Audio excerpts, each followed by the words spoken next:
رسول اللہ تیرے چاہنے والوں کی خیر الصلاۃ والسلام علیک یا رسول اللہ الصلاۃ والسلام علیک یا حبیب اللہ۔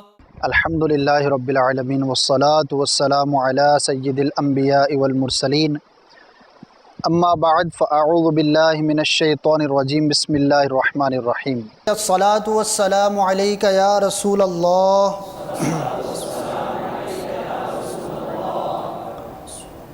وعلی آلک واصحابک یا حبیب اللہ۔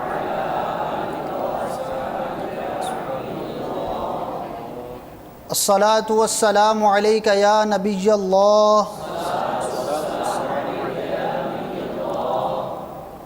وعلی آلک واصحابک یا نور اللہ۔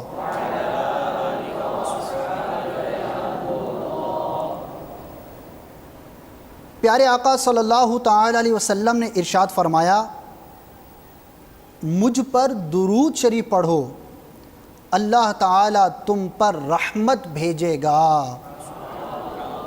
صلو علی الحبیب صلی اللہ تعالی علی محمد وعلی آلہ وبارک وسلم، صلاۃ و سلام علیک یا سیدی یا رسول اللہ۔ روح کیا ہے سے متعلق ہم مدنی مکالمہ کریں گے۔ روح کی حقیقت کے بارے میں سوال جواب کا سلسلہ ہوگا۔ مرنے کے بعد روحوں کا کیا مقام ہے، روح کی کیا طاقت ہے، روح پہلے پیدا کی گئی یا جسم۔ اسی طرح اس موضوع سے متعلق دیگر سوالات کو بھی شامل کریں گے۔ روح اللہ تبارک و تعالی کی تخلیق میں سے ایک مخلوق ہے، اور یہ وہ اللہ تبارک و تعالیٰ کی عظیم تخلیق ہے کہ جس کے بارے میں عقل انسانی دنگ ہے۔ قرآن مجید فرقان حمید میں متعدد مقامات پر اس شے کا تذکرہ کیا گیا ہے۔ پارہ 15 سورہ بنی اسرائیل کی آیت نمبر 85 میں اللہ تبارک و تعالی ارشاد فرماتا ہے، وَيَسْأَلُونَكَ عَنِ الرُّوحِ قُلِ الرُّوحُ مِنْ أَمْرِ رَبِّي وَمَا أُوتِيتُم مِّنَ الْعِلْمِ إِلَّا قَلِيلًا۔ میرے آقا اعلیٰ حضرت امام اہل سنت ولی نعمت عظیم البرکت عظیم المرتبت پروانہ شمع رسالت مجدد دین و ملت حامی سنت ماحی بدعت عالم شریعت پیر طریقت باعث خیر و برکت حضرت علامہ مولانا الحاج الحافظ القاری شاہ امام محمد رضا خان علی رحمت الرحمن اپنے شورۂ آفاق ترجمہ قرآن کنز الایمان شریف میں اس آیت کا ترجمہ کچھ یوں فرماتے ہیں، اور تم سے روح کو پوچھتے ہیں، تم فرماؤ روح میرے رب کے حکم سے ایک چیز ہے، اور تمہیں علم نہ ملا مگر تھوڑا۔ تو میرے پیارے اور میٹھے اسلامی بھائیوں، یہ آیت کریمہ جو آپ نے ابھی سماعت فرمائی اور کنز الایمان شریف سے اس کا ترجمہ بھی سنا، اس آیت کریمہ کا شان نزول کس موقع پر یہ نازل ہوئی آپ کی بارگاہ میں پیش کرتا چلوں، تاکہ آپ کے ذہن میں روح سے متعلق جو تصور ہے وہ مزید واضح ہو سکے۔ اور اس آیت کریمہ کا جو شان نزول ہے وہ بھی بہت دلچسپ ہے۔ کئی شان نزول اس آیت کے بیان کیے گئے ہیں، ان میں سے ایک یہ ہے جسے میرے آقا اعلیٰ حضرت رحمۃ اللہ تعالی علیہ کے خلیفہ صدر الافاضل علامہ مولانا سید محمد نعیم الدین مراد آبادی علیہ رحمۃ اللہ الہادی نے خزائن العرفان شریف میں نقل کیا ہے، یہ ہے کہ ایک مرتبہ قریش مکہ مشورے کے لیے جمع ہوئے اور ان میں باہم گفتگو یہ ہوئی کہ محمد صلی اللہ تعالی علیہ وسلم ہم میں رہے، اور کبھی ہم نے ان کو صدق و امانت میں کمزور نہ پایا، کبھی ان پر تہمت لگانے کا موقع بھی ہاتھ نہ آیا۔ اب انہوں نے نبوت کا دعویٰ کر دیا تو ان کی سیرت اور ان کے چال چلن پر کوئی عیب لگانا تو ممکن نہیں۔ چلو یہود سے پوچھنا چاہیے کہ ایسی حالت میں کیا کیا جائے۔ اس مقصد کے لیے ایک جماعت اس وقت کے یہود کے پاس بھیجی گئی۔ انہوں نے مشورہ کیا کہ کیا کریں، یہ سب کفار تھے۔ تو انہوں نے کہا کہ محمد صلی اللہ تعالی علیہ وسلم سے 3 سوال کرو، اگر وہ 2 کا جواب دے دیں اور 1 کا جواب نہ دیں تو وہ سچے نبی ہیں۔ اور آپ جانتے ہیں وہ 3 سوالات کون سے تھے؟ وہ 3 سوالات یہ تھے کہ ان میں سے ایک پہلا سوال اصحاب کہف کے بارے میں کیا گیا کہ اصحاب کہف کے بارے میں پوچھا جائے، وہ کون لوگ تھے، ان کی تعداد کیا تھی، وغیرہ وغیرہ۔ دوسرا سوال ذوالقرنین کے واقعے سے متعلق، اور تیسرا سوال جو انہوں نے باہم مشورے سے طے کیا وہ یہ تھا کہ ان سے روح کے بارے میں پوچھا جائے کہ روح کیا شے ہے۔ چنانچہ قریش نے سرکار کی بارگاہ میں یہ تینوں سوالات کیے تو آپ نے اصحاب کہف اور ذوالقرنین کے واقعات تو مفصل بیان فرمائے، لیکن روح کا معاملہ آپ نے ابہام میں رکھا، پوشیدہ رکھا، اور یوں جواب ارشاد فرمایا الروح من امر ربی، روح میرے رب کے حکم سے ہے۔ اور حیرت کی بات یہ ہے کہ توریت شریف میں بھی روح سے متعلق جو حقیقت ہے، اس سے متعلق جو بیان ہے، اس کو مبہم رکھا گیا تھا۔ تو جب قریش کو 2 سوالات کے جوابات مل گئے اور 1 سوال کا جواب ان کو نہ ملا تو وہ شرمندہ ہوئے اور نادم ہو کر واپس لوٹ گئے۔ تو یہ اس آیت کریمہ کا شان نزول میں نے آپ کی بارگاہ میں پیش کیا۔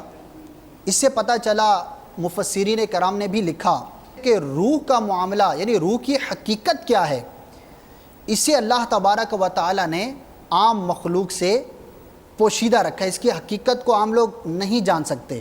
جو آپ نے ارشاد فرمایا بھی کہ روح کے معاملے کو مبہم رکھا گیا، تو کیا سرکار دو عالم صلی اللہ علیہ وسلم کو اس بارے میں معلومات نہیں تھی کہ روح کیا ہے؟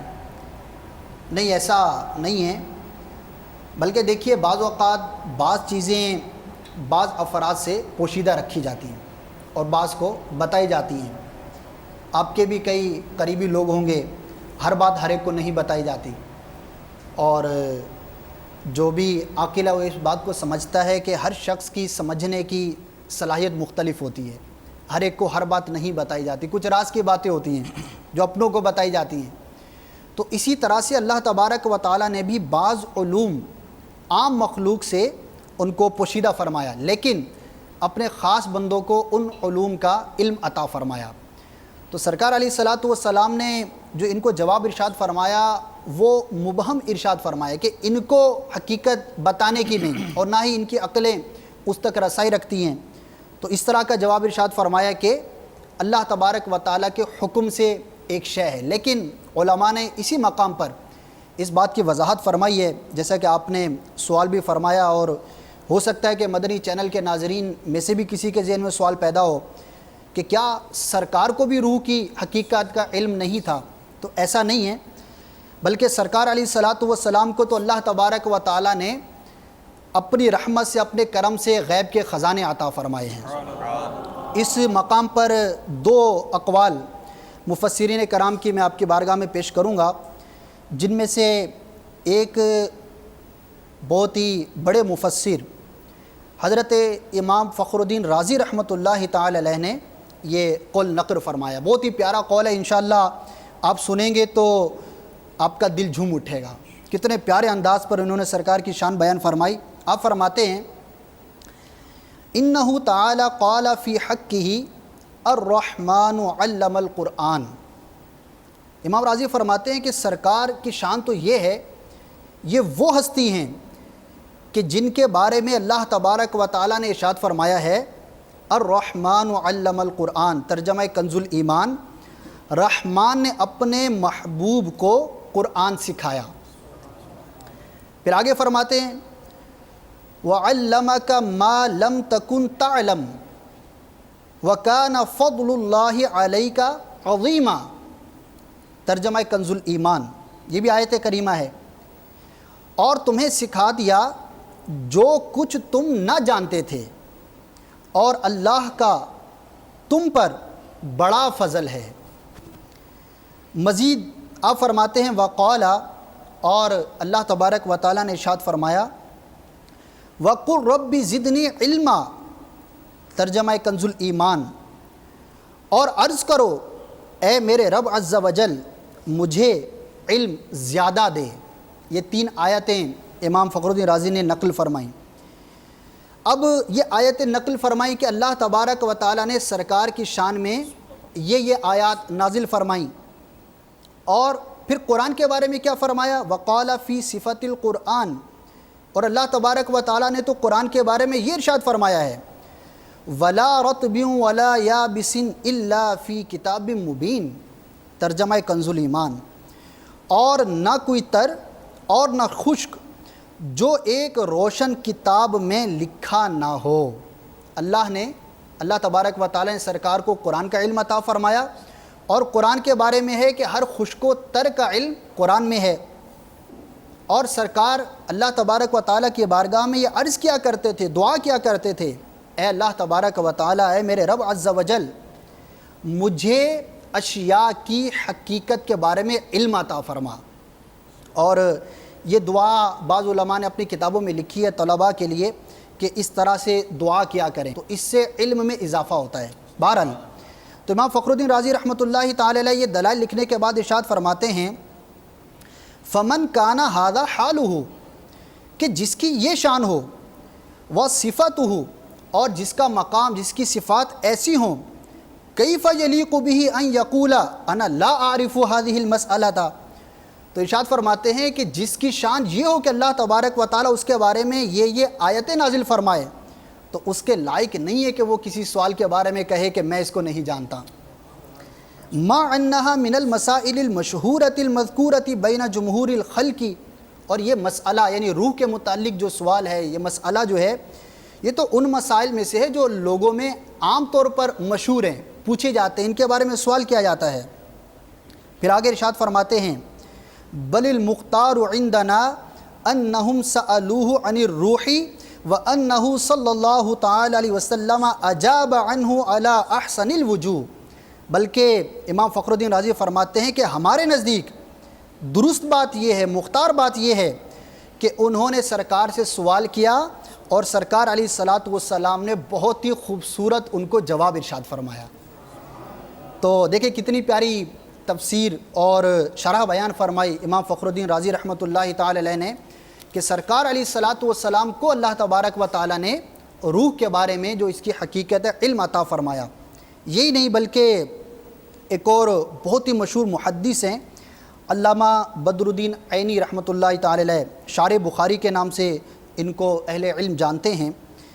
وہ ارشاد فرماتے ہیں اسی علم کے بارے میں قلت، آپ فرماتے ہیں میں کہتا ہوں منصب النبی صلی اللہ علیہ وسلم وہو حبیب اللہ وسید خلقہ، کہ سرکار علیہ الصلاۃ والسلام کا منصب تو بہت ہی اعلیٰ ہے. کیوں؟ کہ وہ اللہ کے حبیب ہیں اور اس کی مخلوق کے آقا اور سردار ہیں. یہ کیسے ہو سکتا ہے کہ سرکار علیہ الصلاۃ والسلام جب اللہ کے حبیب ہیں اور اس کی مخلوق کے سردار ہیں تو کیسے ہو سکتا ہے کہ سرکار علیہ الصلاۃ والسلام کو روح کے بارے میں علم ہی نہ ہو؟ کیفا، یہ کیسے ہو سکتا ہے؟ وَقَدْ مَنَّ اللَّهُ عَلَيْهِ، جبکہ اللہ تبارک و تعالیٰ نے تو سرکار علیہ الصلاۃ والسلام پر اس آیت مبارکہ کے ذریعے احسان فرمایا اور اللہ تبارک و تعالیٰ نے سرکار پر رحمت فرمائی۔ تو علامہ بدر الدین عینی رحمۃ اللہ تعالی علیہ نے بھی یہاں پر دلیل کے طور پر وہی آیت نقل فرمائی۔ کون سی آیت؟ وَعَلَّمَكَ مَا لَمْ تَكُنْ تَعْلَمْ، جس کا ترجمہ کنز الایمان شریف سے ابھی پیش کیا۔ اور اے محبوب صلی اللہ تعالی علیہ وسلم، تمہیں سکھا دیا جو کچھ تم نہ جانتے تھے۔ وَكَانَ فَضْلُ اللَّهِ عَلَيْكَ عَظِيمًا، اور اللہ کا تم پر بڑا فضل ہے۔ تو میرے میٹھے میٹھے اور پیارے پیارے اسلامی بھائیوں، مدنی چینل کے ناظرین، یہاں پر یہ مسئلہ تو واضح ہوا کہ حقیقت روح کے علم کو اللہ تبارک و تعالی نے عام مخلوق سے پوشیدہ رکھا ہے، کہ اس کی حقیقت کو جاننا عام مخلوق کے لیے ممکن ہے، لیکن اپنے محبوب صلی اللہ تعالی وسلم کو اس کا علم عطا فرمایا۔ کہ اعلیٰ حضرت نے یہ بات کہہ کے کیسا ہمارے لیے ایک روح افزا شعر عطا فرمایا ہے، اور کوئی غیب کیا تم سے نہاں ہو بھلا، جب نہ خدا ہی چھپا تم پہ کروڑوں درود۔ یا رسول اللہ صلی اللہ تعالی علیہ وسلم، جب اللہ تبارک و تعالی نے آپ کو اپنا معراج پر بلایا اور اللہ تبارک و تعالی نے سرکار علیہ الصلاۃ والسلام کو معراج عطا فرمائی، سرکار علیہ الصلاۃ والسلام جانتے ہیں اللہ تبارک و تعالی کے بارے میں، تو پھر اللہ تبارک و تعالی سے بڑھ کر اور کیا غیب ہو سکتا ہے؟ تو اللہ تبارک و تعالی ہی پوشیدہ نہ رہا تو یا رسول اللہ صلی اللہ تعالی وسلم آپ پر اور کیا غیب چھپا رہ سکتا ہے؟ مدنی چینل کے ناظرین، یہ مسئلہ ذہن نشین کر لیجئے کہ روح کی حقیقت کا علم عوام اور مخلوق سے، عام مخلوق سے اللہ تبارک و تعالی نے پوشیدہ رکھا، لیکن سرکار کو اس کا علم عطا فرمایا ہے۔ لیکن حقیقت کا علم تو عام مخلوق کو نہیں، لیکن روح سے متعلق کیا عقیدہ ہونا چاہیے؟ ظاہر ہے ہم مسلمان ہیں، اور مسلمان کو دین اسلام نے مکمل معلومات عطا فرمائی ہیں۔ مسلمان کو پتہ ہونا چاہیے کہ کس شے کے بارے میں مجھے کیا ذہن رکھنا ہے، میرا کیا عقیدہ ہونا چاہیے، تو من جملہ روح بھی ہے۔ تو روح سے متعلق ہمارا کیا عقیدہ ہونا چاہیے، روح کیا شے ہے، ہمیں کس قدر معلومات دی گئیں۔ ہمارے علماء نے الحمدللہ کتابوں میں اتنی تفصیل کے ساتھ بیان کیے ہیں کہ اگر سب کو بیان کیا جائے تو یہ ایک مدنی مکالمہ ناکافی ہوگا۔ عوام میں یہ مشہور ہے، آپ نے بھی سنا ہوگا، بعض لوگوں کا یہ خیال ہوتا ہے کہ اگر کسی کا حادثے کے اندر انتقال ہو جائے یا بہت اذیت کے اندر اس کا انتقال ہو، تو بعض لوگ یہ سمجھتے ہیں کہ یہ روح بھٹکتی پھرتی ہے۔ اس کے بارے میں قرآن و حدیث میں ہمیں کیا رہنمائی ملتی ہے؟ کیا یہ درست ہے؟ یہ بات بالکل بے اصل ہے کہ روح بھٹکتی پھرتی۔ عوام میں یہ مشہور ہے کہ اگر کسی شخص کا ایکسیڈنٹ ہو جاتا ہے یا کسی اور وجہ سے، کسی صدمے کی وجہ سے مر جاتا ہے، تو اس وجہ سے اس کی روح چین نہیں پاتی، سکون نہیں پاتی، اور اس کی روح جو ہے وہ بھٹکتی رہتی۔ یہ بالکل بے اصل ہے۔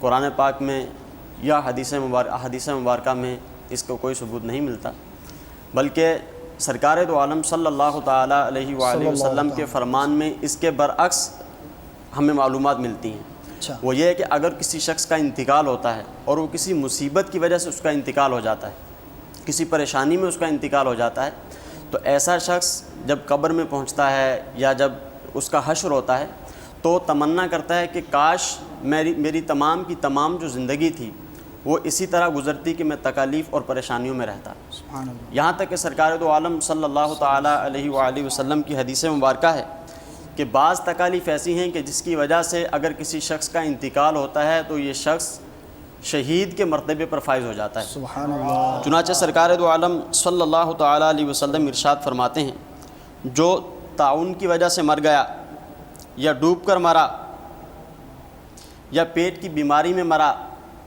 یا آگ میں جل کر مر گیا یا عورت جو ہے وہ بچے کی ولادت کے وقت اس کا انتقال ہو گیا، تو یہ تمام کے تمام شہید کہلائیں گے، شہید حکمی کہلائیں گے۔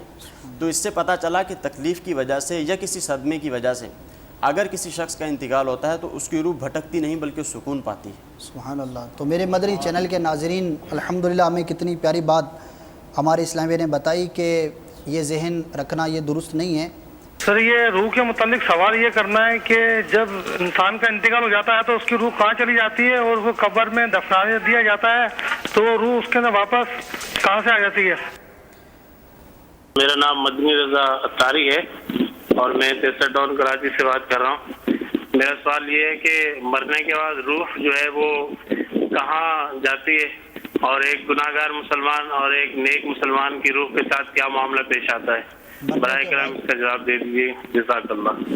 مرنے کے بعد روح کہاں جاتی ہے؟ ہمارے اسلام یہ پوچھنا چاہ رہے ہیں کہ مرنے کے بعد روح کہاں جاتی ہے۔ یہ ایک بہت کامن سوال ہے کہ بندے کا انتقال ہو گیا، دفن کر دیا گیا، جسم تو قبر میں چلا گیا، روح کہاں جاتی ہے؟ اس کے بارے میں آپ کیا ارشاد فرماتے ہیں؟ روح کے بارے میں مختلف اقوال ملتے ہیں کہ مسلمان کی روح کہاں پر رہتی ہے۔ پھر مسلمانوں میں بھی درجات ہیں کہ جو سب سے زیادہ نیک ہوتا ہے اس کی روح کا الگ مقام ہے، جو اس سے کم ہے اس کی روح کا الگ مقام ہے، جو اس سے کم ہے اس کی روح کا الگ مقام ہے۔ تمام روحوں کو ایک جگہ پر نہیں رکھا ایک جگہ پر نہیں رکھا جاتا، مختلف حسب مراتب ہے۔ اسی طرح کفار کی روحیں ہیں، ان میں بھی حسب مراتب ہی ان کو بھی رکھا جاتا ہے۔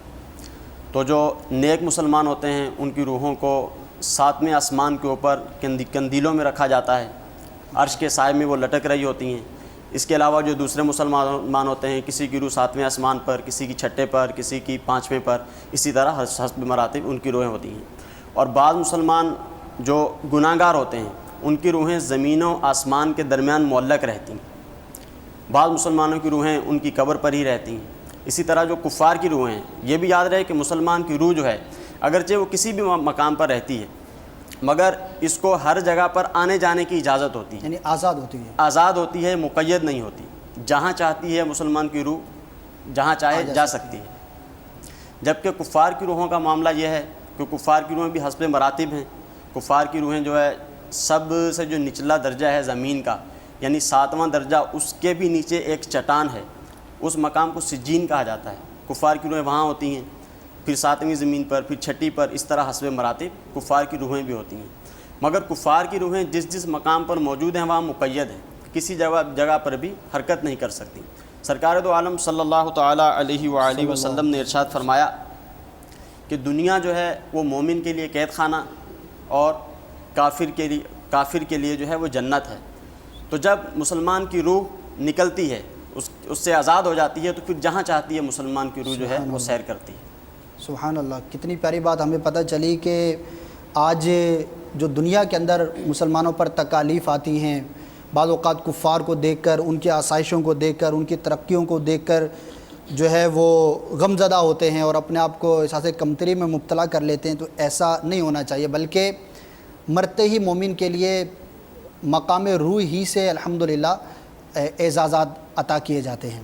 تو مختلف مقامات پر آپ نے سنا کہ مومن کی روحیں رکھی جاتی ہیں حسب مراتب، وہاں پر چین کے ساتھ آرام پاتی ہیں۔ سائل کا یہ سوال بھی تھا کہ اس کا بدن کے ساتھ کیا تعلق ہوتا ہے؟ ہاں، یہ بھی ایک سوال میں تھا کہ بدن کے ساتھ اس یہ کا ہے کیا کہ تعلق؟ جب کسی شخص کا انتقال ہوتا ہے، جب اس کو دفنا دیا جاتا ہے، اس وقت تک تو اس کی روح اس سے جدا ہی رہتی ہے۔ جب اس کو دفنا دیا جاتا ہے، دفنا کر لوگ واپسی چلتے ہیں، تو اس کی روح کا اس کے جسم کے ساتھ ایک تعلق پیدا کر دیا جاتا ہے۔ تو اس کی روح جو ہے اس کے جسم کے ساتھ اس کا تعلق ہو جاتا ہے۔ روح رہتی جہاں بھی ہے مگر اس کا جسم کے ساتھ تعلق ضرور ہوتا ہے۔ تعلق ہوتا ہے جسم پر، جو بھی واردات ہوں اچھی یا بری، تو اس کا اثر روح محسوس کرتی ہے، روح محسوس کرتی ہے۔ جزاک اللہ خیرہ۔ بعض لوگوں کا یہ خیال ہے کہ مرنے کے بعد روح کسی اور جسم میں منتقل ہو جاتی ہے، اور بعض یہ بھی سمجھتے ہیں کہ زندوں میں بھی روح کا ایک دوسرے میں جانا ممکن ہے۔ کیا یہ بات درست ہے؟ یہ خیال بالکل غلط ہے، کیونکہ کسی ایک شخص کی روح کا کسی دوسرے شخص میں حلول کر جانا یا اس کی روح میں حلول کر جانا، چاہے زندہ ہوں چاہے مردہ ہوں، یہ مسلمانوں کا عقیدہ نہیں، یہ کفار کا عقیدہ ہے۔ مسلمانوں کے عقائد میں ایسا عقیدہ رکھنا کفر ہے۔ اس کو آواگون بھی کہا جاتا ہے، تناسخ بھی کہا جاتا ہے، کہ لوگوں کا یہ خیال ہوتا ہے کہ کسی ایک شخص کا انتقال ہوا، پھر دوبارہ اس کی ولادت ہوئی تو اس کی جو پہلے والی روح تھی وہی لوٹ کر اس میں آ جائے گی۔ اس طرح کے عقائد لوگوں میں پائے جاتے ہیں۔ اس کے ساتھ ساتھ بھی یہ بھی معاملہ ہوتا ہے کہ زندہ شخص کے اندر کسی مردہ کی روح آنے کے متعلق بھی گفتگو ہوتی ہے. مثال کے طور پر کہا جاتا ہے کہ فلاں شخص کے اوپر یا فلاں عورت کے اوپر جو ہے وہ بزرگ کی سواری آ گئی.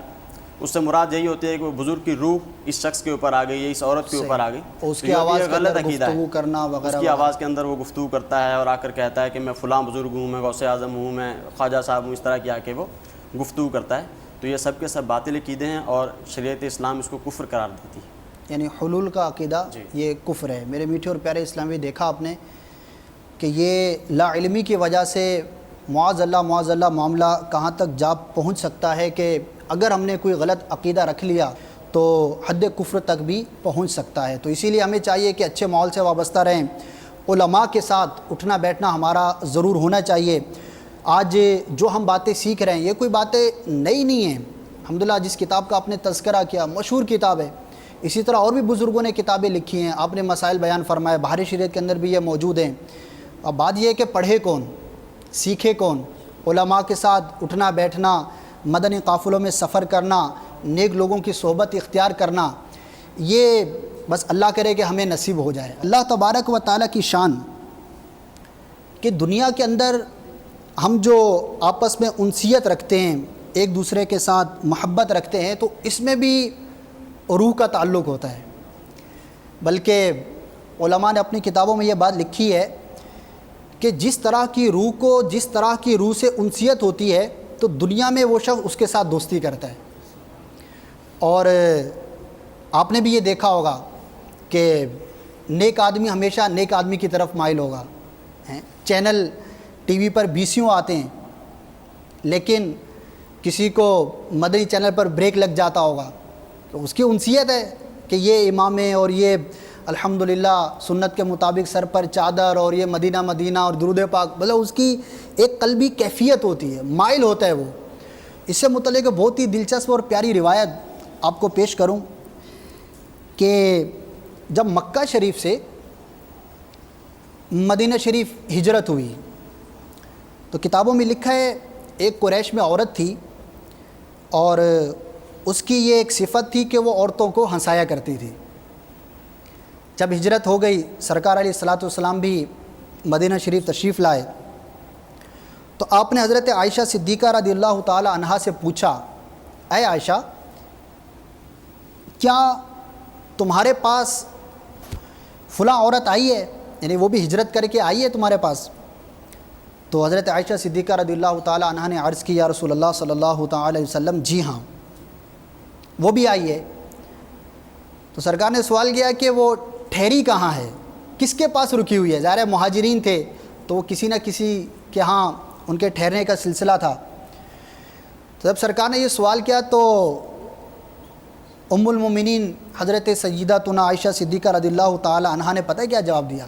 عرض کیا, رسول اللہ وہ عورت مدینے میں فلاں ہنسانے والی عورت کے پاس ٹھہری ہے, کہ اس کا بھی مشغلہ وہاں پر ہنسانا تھا تو وہ مدینے میں ہجرت کر کے بھی وہ ہنسانے والی عورت کے ہاں ٹھہری ہے.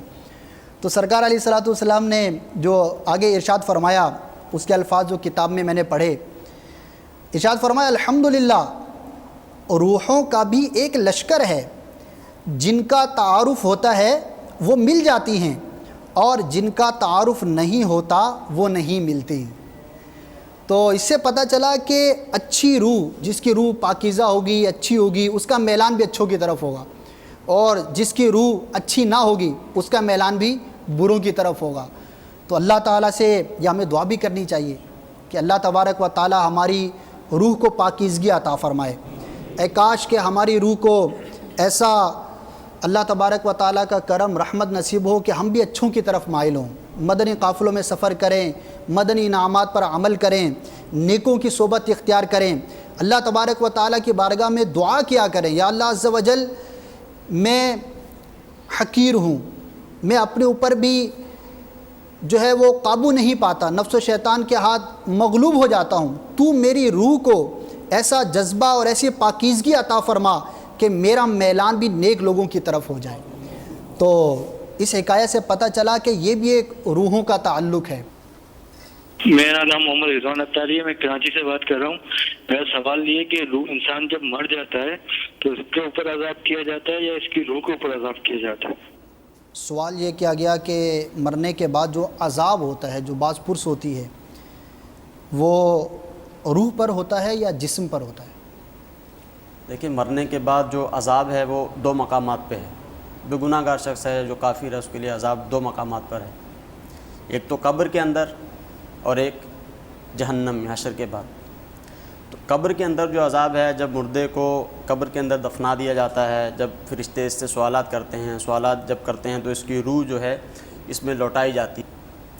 تو یہاں پر اصل عذاب جو ہے وہ روح کو دیا جا رہا ہے، مگر یہاں پر جو عذاب کا محل ہے وہ جسم ہے. عذاب کا محل جسم ہے. اس اعتبار سے دونوں کو ہی تکلیف پہنچتی ہے. جس طرح زندگی کے اندر جسم کو تکلیف پہنچتی ہے تو روح اس سے اذیت پاتی ہے، روح کو تکلیف پہنچتی ہے تو جسم اس سے اذیت پاتا ہے. تو اسی طرح قبر کے اندر بھی یہی معاملہ ہے کہ قبر کے اندر اصل جو محل ہے، عذاب کا جو محل ہے وہ جسم ہے، اور عذاب جو دیا جا رہا ہے وہ روح کو دیا جا رہا ہے. ٹھیک ہے. اب ان دونوں کا معاملہ ایسا ہے کہ جب جسم کے اوپر جسم محل ہے، اس کو عذاب دیا جاتا ہے تو دونوں کو تکلیف اور اذیت پہنچتی ہے. یعنی جسم پر عذاب ہے اور روح اس کو محسوس کرتی ہے، اس کا تعلق جو ہوتا ہے اس کی وجہ سے جی دونوں پر ہی، یعنی دونوں پر عذاب دونوں پر ہوتا ہے، جسم پر بھی اور روح. السلام علیکم ورحمۃ اللہ. وعلیکم السلام ورحمۃ اللہ. حضور یہ ارشاد فرمائیے کہ پہلے روح پیدا ہوئی یا جسم؟ ہاں، یہ ایک سوال ہے کہ پہلے روح پیدا ہوئی یا جسم. اس کے بارے میں علماء کرام نے کتابوں میں لکھا ہے، اور انہی علامہ جلال الدین سیوطی شافعی رحمۃ اللہ تعالی علیہ کی جو یہ مشہور کتاب ہے شرح الصدور، تو آپ نے وہاں پر یہ تحریر فرمایا ہے کہ اکثر کا یہی قول ہے کہ روح کو پہلے پیدا کیا گیا. اور آپ نے یہاں پر اپنی کتاب میں محمد بن نصر اور ابن حزم کے حوالے سے لکھا ہے کہ روح کے پہلے پیدا کیے جانے پر علماء کا اجماع ہے. اور دلیل کے طور پر ایک روایت کو نقل فرماتے ہیں کہ سرکار مدینہ صلی اللہ تعالی علیہ وسلم نے ارشاد فرمایا، اللہ تبارک و تعالی نے بندوں کی روحوں کو بندوں سے 2000 سال پہلے پیدا کیا. روح کو 2000 سال پہلے پیدا کیا. تو جنہوں نے ایک دوسرے کو پہچانا وہ مل گئیں، اور جنہوں نے نہ پہچانا وہ مختلف ہو گئیں. تو اس سے پتہ چلتا ہے کہ جمہور علماء کا یہی قول ہے کہ روح کو اللہ تبارک و تعالی نے جسم سے پہلے ہی پیدا کیا ہے. اسی طرح ایک اور سوال پیدا ہوتا ہے کہ جیسا کہ آپ نے ابھی جواب ارشاد فرمایا کہ عذاب جو ہے وہ روح و جسم دونوں پر ہوتا ہے. تو ایک یہ سوال پیدا ہو سکتا ہے کہ جب جسم عمل کرتا ہے تو پھر روح کو عذاب کیوں؟ اور یہ بھی سوال پیدا ہو سکتا ہے کہ کام کرنے کی طاقت جو بندے میں صلاحیت ہوتی ہے وہ روح کی وجہ سے ہوتی ہے، پھر جسم پر عذاب کیوں؟ تو اس کے بارے میں علماء کرام نے لکھا ہے، بلکہ روایت نقل کی ہے کہ کل بروز قیامت لوگوں میں اختلاف ہو جائے گا، یہاں تک کہ روح اور جسم میں بھی اختلاف ہو جائے گا. کس بات پر اختلاف ہوگا؟ روح کہے گی کہ یہ سارا کیا دھرا تو تیرا ہے، اور جسم کہے گا کہ تو قصوروار ہے. تو اللہ تبارک و تعالیٰ ایک فرشتے کو ان کے درمیان فیصلہ کرنے کے لیے مقرر فرمائے گا. اب وہ فرشتہ روح و جسم سے مخاطب ہوگا، یہ بتاؤ کہ ایک باغ میں ایک لنگڑا اور اندھا داخل ہوئے اور انہوں نے میوے کھائے، تو قصوروار کون؟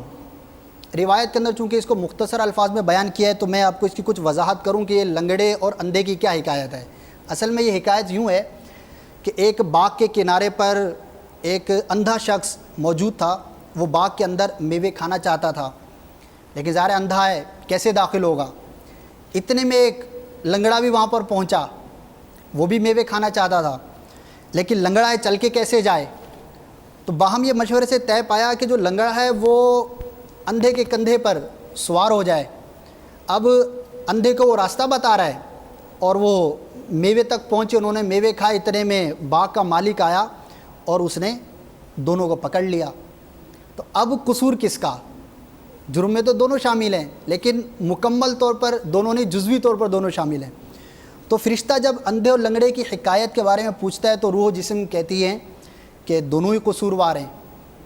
تو فرشتہ کہتا ہے کہ تم نے اپنے بارے میں خود ہی تو فیصلہ کر لیا ہے کہ تم دونوں ہی قصوروار ہو، اسی لیے تم دونوں پر عذاب ہے.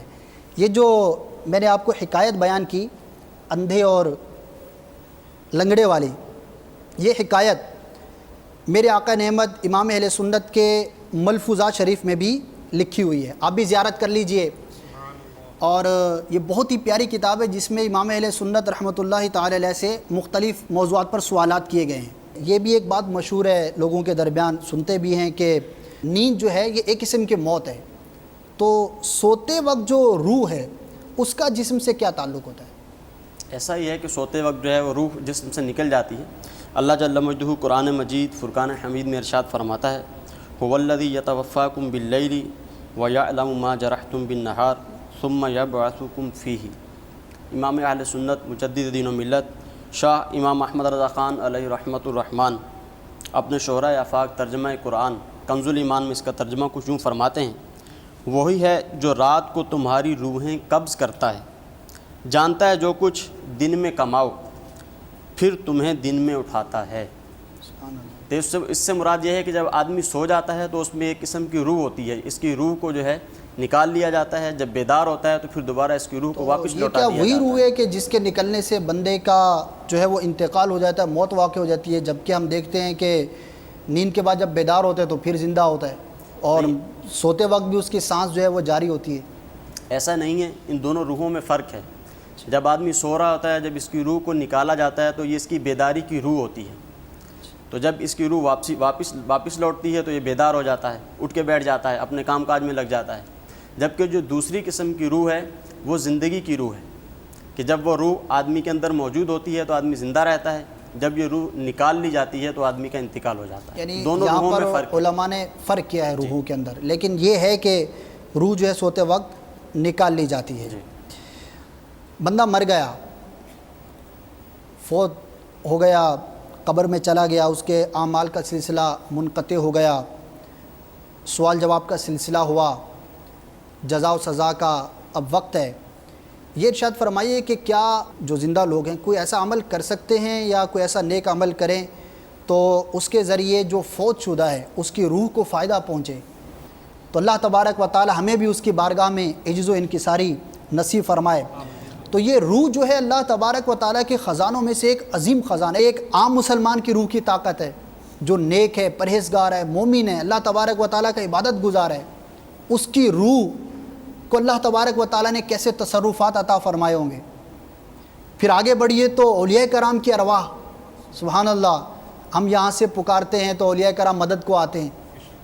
تو علماء نے لکھا ہے کہ یہ ان کے روحانی تصرفات ہیں، ان کی روح کی یہ طاقت ہے کہ ہم یہاں سے پکارتے ہیں اور کون سو دور کسی کے پیر صاحب مدد کو چلے آ رہے ہیں، کسی کو غوث پاک رحمۃ اللہ تعالی کی زیارت ہو رہی ہے. تو یہ اولیاء کرام کی ارواح. پھر اولیاء کرام کی ارواح سے آگے بڑھیے تو انبیاء کرام کی ارواح، ان کی طاقتیں، ان کے تصرفات، سبحان اللہ. اور انبیاء کرام کے بھی جو امام ہیں، جو انبیاء کرام کے بھی امام ہیں، سرکار علیہ الصلاۃ والسلام کی روح مبارک کو اللہ تبارک و تعالیٰ نے کیسے تصرفات عطا فرمائے ہوں گے. تو یہ کرامت کو سمجھنے کا بھی ایک نقطہ علماء کرام بیان فرماتے ہیں کہ اللہ تعالیٰ نے یہ روح کو ایک طاقت عطا کی ہے اور اللہ تبارک و تعالیٰ کے نیک بندے اسی روحانیت چاہیں تو جسم کے ساتھ بھی مدد کر سکتے ہیں. اللہ تعالیٰ نے عطا کی ہے ہر ولی کو حسب مرتبہ، چاہیں تو جسم و روح دونوں کے ساتھ تشریف لے جا سکتے ہیں. ایک وقت کے اندر کئی مقامات پر جانا اولیاء کرام کا ثابت ہے. غوث پاک رحمۃ اللہ تعالی علیہ کا ایک وقت میں 70 مریدوں کے پاس جانا ثابت ہے. یہ سب کیا ہے؟ تو میرے میٹھے میٹھے اور پیارے پیارے اسلامی بھائیوں، روح سے متعلق سوالات بھی ابھی موجود ہیں. روحوں کا باہم ملاقات کرنا بھی ثابت ہے. مردوں کی ارواح کا زندوں کے ساتھ ملاقات کرنا یہ بھی روایتوں میں ثابت ہے. اسی طرح خواب کیا ہے، اس کے اندر بھی ایک روح کا تعلق ہے کہ خواب میں روح جو ہے وہ پرواز کرتی ہے، دیگر جگہوں کو دیکھتی ہے، دوسرے ارواح سے ملاقات کرتی ہے. ہو سکتا ہے مارکیٹ میں اس موضوع پر بہت ساری کتابیں ملتی ہوں، آپ پڑھتے بھی ہوں گے، لیکن اگر آپ روح سے متعلق معلومات حاصل کرنا چاہتے ہیں تو میرا مشورہ ہے امام جلال الدین سیوطی شافعی رحمۃ اللہ تعالی علیہ کی کتاب شرح الصدور کا مطالعہ کیجیے، بآسانی دستیاب ہو جاتی ہے، مکتبۃ المدینہ پر بھی آپ حاصل کر سکتے ہیں۔ تو اس میں انشاءاللہ عز و جل آپ کو بہت ساری اس طرح کی معلومات بھی حاصل ہوں گی، نہ صرف معلومات حاصل ہوں گی بلکہ یہ ایسی کتاب ہے کہ اس کو پڑھ کر انشاءاللہ عز و جل آخرت کی تیاری کا ذہن بھی بنے گا۔ تو اس کتاب کو پڑھیے، روح سے متعلق، موت سے متعلق، قبر سے متعلق، حشر سے متعلق انشاءاللہ عز و جل آپ کو بہت ہی پیاری پیاری روایتیں پڑھنے کا موقع ہاتھ آئے گا۔ میرے شیخ طریقت امیر اہل سنت کے بیانات کے اندر بھی آپ نے سنا ہوگا کہ شرح الصدور کے حوالے آپ کو بکثرت ملتے ہیں کہ اس کتاب کی ایک اپنی ہی الحمدللہ موج ہے، اس کو پڑھیں، اس کو سنیں تو انشاءاللہ عز و جل آپ کی معلومات میں بھی اضافہ ہوگا۔ تو روح کی پاکیزگی کیسے حاصل ہو، اللہ تبارک و تعالی ہماری روح کو کیسے پاکیزگی عطا فرمائے، دعا بھی کرنا چاہیے اور اچھے ماحول سے وابستہ رہیے کہ اچھوں کی صحبت انسان کو اچھا بنا دیتی ہے۔ آپ نے مقولہ سنا ہوگا کہ برے ماحول میں رہنے والے کیا کہتے ہیں، میوزک، موسیقی روح کی غذا ہے، جبکہ ایسا نہیں، بلکہ روح کی غذا دل کا سرور، قلب کا چین، یہ تو اللہ تبارک و تعالیٰ کے ذکر میں ہے۔ تو جیسی صحبت ویسا ہی ذہن بنے گا۔ تو دعوت اسلامی کے مدنی ماحول سے وابستہ رہیے۔ الحمدللہ تبلیغ قرآن و سنت کی اس عالمگیر تحریک کے بے شمار مدنی قافلے شہر بشہر، گاؤں بگاؤں سنتوں کی تربیت کے لیے سفر اختیار کرتے ہیں۔ آپ سے میری مدنی التجا ہے کہ آپ مدنی قافلوں میں سفر کو اپنا معمول بنائیے۔ اسلامی بہنوں کے اجتماعات علاقوں میں ہوتے ہیں، اسلامی بھائی اپنی محارم جو عورتیں ہیں ان کو ان اجتماعات میں بھیجنے کا معمول بنائیں، مدنی انعامات پر عمل کریں، مدنی چینل دیکھتے رہیں، انشاءاللہ عز و جل آپ کو قلبی سرور محسوس ہوگا، آپ کی روح کو تازگی محسوس ہوگی۔ اللہ تبارک و تعالی ہم سب کو عمل کرنے کی توفیق عطا فرمائے، آمین بجاہ النبی الامین صلی اللہ تعالی علیہ وسلم۔ یا رسول اللہ تیرے چاہنے والوں کی خیر، الصلاۃ والسلام علیکہ یا رسول اللہ، الصلاۃ والسلام علیکہ یا حبیب اللہ۔